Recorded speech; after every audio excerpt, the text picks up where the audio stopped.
My mother called me after 12 years. No apology. No, I miss you. Just, we need a favor. And the favor? She wanted me to arrange my younger sister's marriage to the same man I was thrown out for refusing. I didn't scream. I didn't cry. I just smiled. Alone in my apartment, everything around me built by my own hands, and I said 2 words. But let me take you back to where this story actually begins. Stay with me until the end.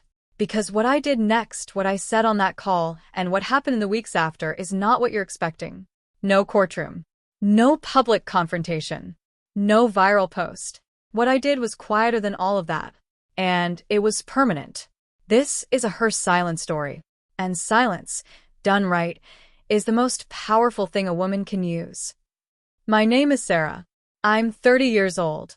I live alone in a 1-bedroom apartment in Chicago. Plants on the windowsill, a coffee maker I saved 3 weeks to buy, a view of the street that I genuinely love. I built every piece of this, which matters because at 17, I had nothing. I grew up in a house with one unspoken rule. You do not embarrass this family. It covered everything. How you dressed, who you spoke to, what you wanted. And when the time came, who you married. My parents were not cruel people. I need you to understand that. They believed completely that their way was protection, that tradition was safety, that a daughter who listened was a daughter who was loved. I was the oldest of 3 girls. Maya, 2 years younger. Lily, 5 years younger. I helped raise them both, braided their hair, covered for them when they came home late, sat with them when they were scared. I loved my family. That is the part people always forget in stories like this. The person who gets hurt loved them first. I was 17 when my mother placed a photograph on the kitchen table. Same table where I'd done 12 years of homework. This is Daniel, she said. 29 years old. Son of a family friend. Good job. Respected family. This is who you'll marry. Not a question. A fact. I looked at the photograph. I looked at my mother. And I said, no. 1 word. Just no. Her face didn't show anger. Not immediately. It showed something worse. Complete disbelief. Like I had spoken in a language she didn't know existed. She told my father that evening. He didn't speak to me for 3 days. Then he called me into the sitting room, formally like a business meeting, and said I was shaming the family. That Daniel's family were good people. That my refusal was an embarrassment he couldn't explain to anyone. I said, I don't want to marry someone I've never met. He said, that's not how this works. I said, then I don't understand how this works. Wrong answer. Within a week, the extended family knew. Aunts called. Cousins weighed in. One uncle told me, to my face, that I was selfish. That I was thinking of myself instead of my family's honor. And then my mother came to my room. She didn't sit. She stood in the doorway, arms folded, and she said, you can't stay here anymore. I thought she meant go cool down somewhere. Come back when you've thought about it.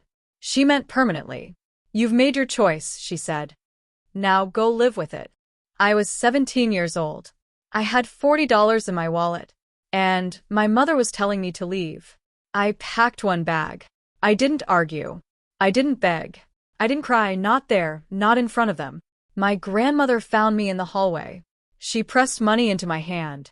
$120. She held my face. Didn't say a word. Didn't have to. I walked out. The door closed. I stood on the street I had walked down every day of my life, and I started moving. She walked away with a bag and $160. No plan. No safety net. No one waiting. But she had made a decision on that walk, one that nobody around her would understand for years. Stay with me, because this is where the real story begins. I found a room 3 miles away. Mrs. Patterson, 72 years old, $200 a month. Asked no questions. I gave her the $120 and promised the rest in 2 weeks. She looked at me for a long moment. Then she handed me a key. Next morning, grocery store job. That evening, diner.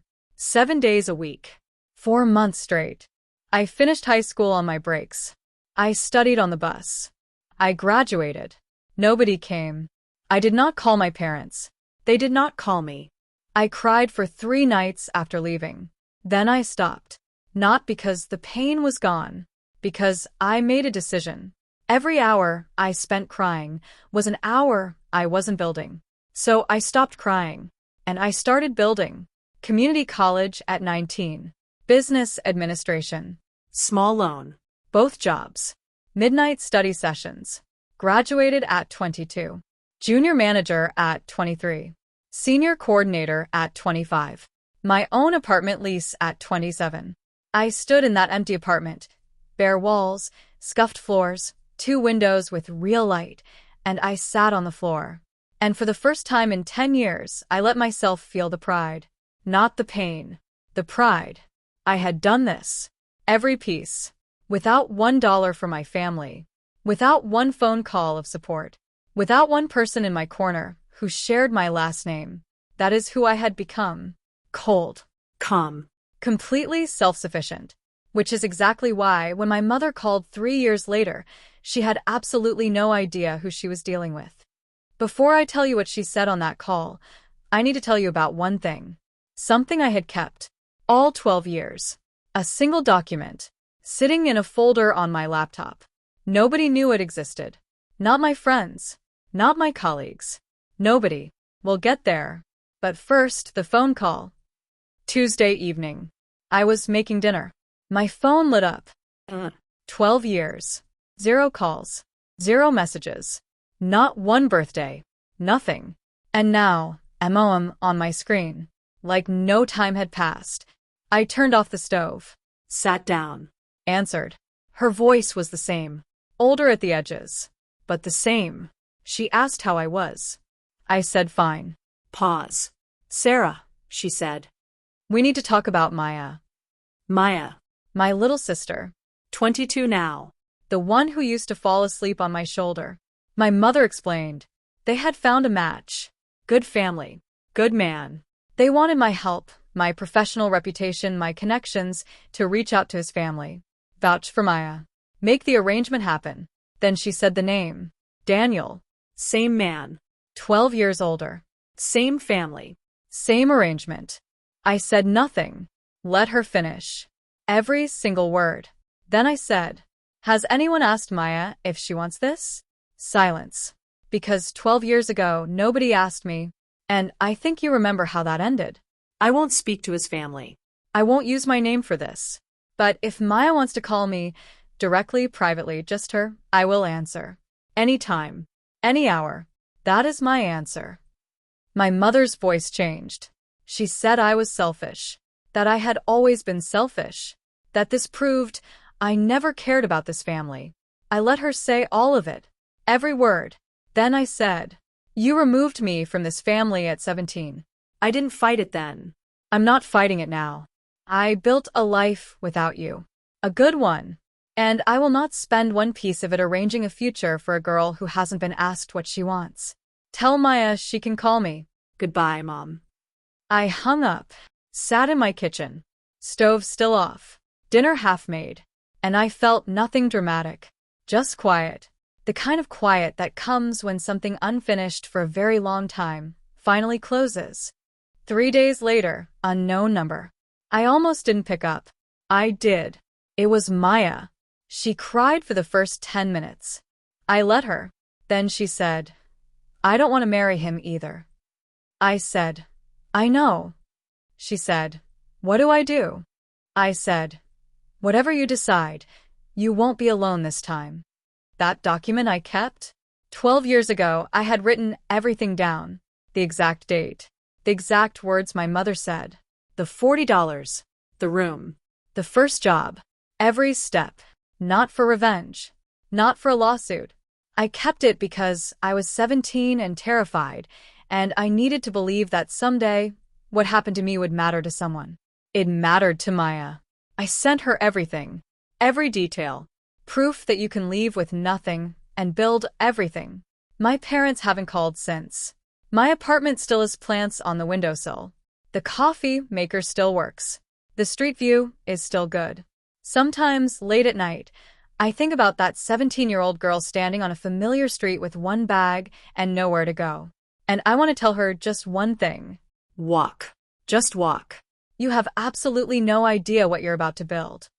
That was Sarah's story. If this stayed with you, if you've ever been punished for choosing yourself, drop one word in the comments right now. Just one word. How this made you feel. I read every single one. Every week.